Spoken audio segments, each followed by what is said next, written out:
Hello दोस्तों, welcome back to my new blog. आशा करता हूँ आप सभी अच्छे होंगे। आज हाजिर हैं आपके साथ एक वाकया ऐसा बी के साथ।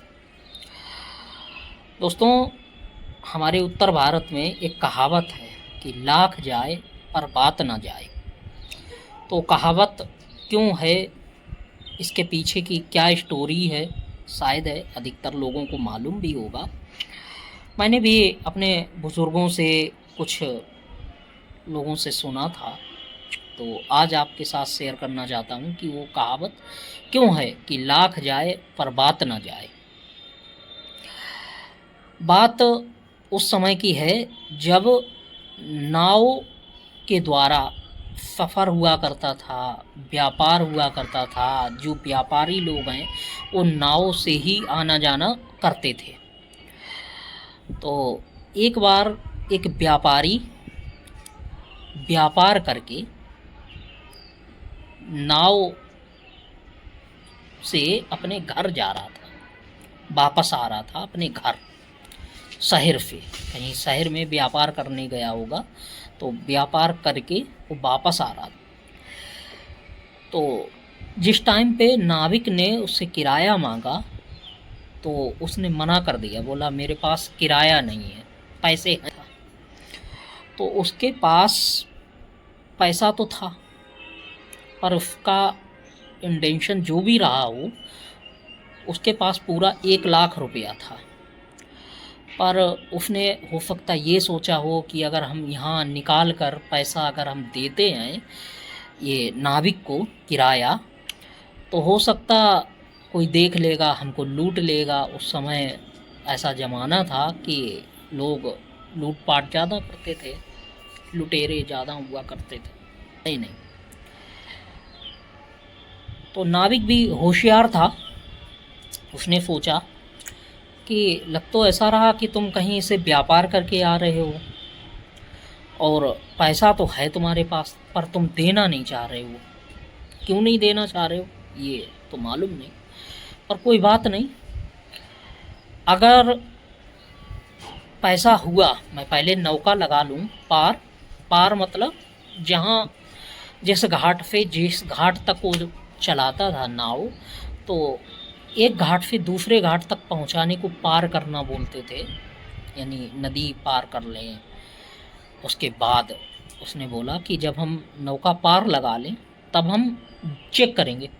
अगर पैसा हुआ तो हम सारा ले लेंगे, और अगर नहीं हुआ तो कोई बात नहीं, हम तुमको चला जाने देंगे। तो व्यक्ति जो था, व्यापारी जो था, वो थोड़ा बुज़ुर्ग था। मतलब उम्र जो उसकी होगी वो मेरे हिसाब से, अंदाज से 40 या 45 साल के करीब होगी। तो उसको ऐसा लगा कि जब ये हमको हमारा मतलब चेकिंग करेगा, ये हमको चेक करेगा, तो उस टाइम पे मेरे पास तो पैसा निकलेगा, क्योंकि मेरे पास पूरा 1 लाख रुपए है। और अगर पैसा निकल आया तो मेरी बेइज्जती बहुत होगी। और भी लोग सवार हैं इस नौका पे, तो वो लोग भी कहेंगे यार तुम तो झूठ बोल रहे हो, और हमारी दाढ़ी और बाल सफ़ेद। तो वयस्क व्यक्ति होते हुए अगर हम झूठ बोलें तो अच्छा नहीं हो। तो उसने क्या किया कि अपना 1 लाख रुपए, जब नाविक नाव चलाने में व्यस्त हो गया, तो उसने पूरा 1 लाख रुपए उसी नदी में धीरे धीरे धीरे धीरे करके बहा दिया। पूरा 1 लाख रुपए। खैर, जब नाविक ने अपनी नौका पार लगा ली तो उसने कहा कि दिखाओ हमको कि पैसा है तुम्हारे पास या नहीं है। तो जब चेक किया तो पैसा नहीं था, उसके पास कुछ भी नहीं था। तो उसने कहा ठीक है जाओ। तो वो जो व्यापारी था वो नाव से उतरा और उसने कहा कि चलो, लाख गया पर बात नहीं गई। तो दोस्तों, इस कहानी का अर्थ सिर्फ इतना है कि यदि आपने किसी से कोई बात कही हो, उसको निभाएं, पूरा करें। दूसरा, उस व्यापारी ने अपना पूरा 1 लाख रुपए नदी में बहा दिया, पर अपनी बात खराब नहीं होने दी, अपनी बेइज्जती नहीं होने दी। आज है किसी के पास इतनी हिम्मत कि कोई 10,000 बहा दे या कोई 5,000 1,000 बहा दे? किसी के पास नहीं है, शायद है, मुझे तो नहीं लगता कि किसी के पास होगी। पहले के लोग किसी से अगर उधार ले आते थे, जिस दिन का कह के आते थे कि इस दिन हम आपका कर्जा चुका देंगे, तो उस दिन चुकाते थे। तो उन लोगों की बात हुआ करती थी।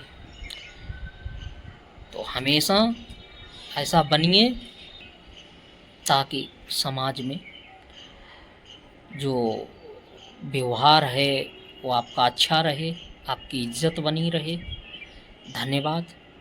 वीडियो अच्छी लगे तो लाइक करें, कमेंट करें, यूट्यूब चैनल को सब्सक्राइब करें, फेसबुक चैनल को फॉलो करें। कल फिर आपके साथ हाजिर होंगे एक और नया वाक्या लेकर के। Thanks for watching. Bye bye.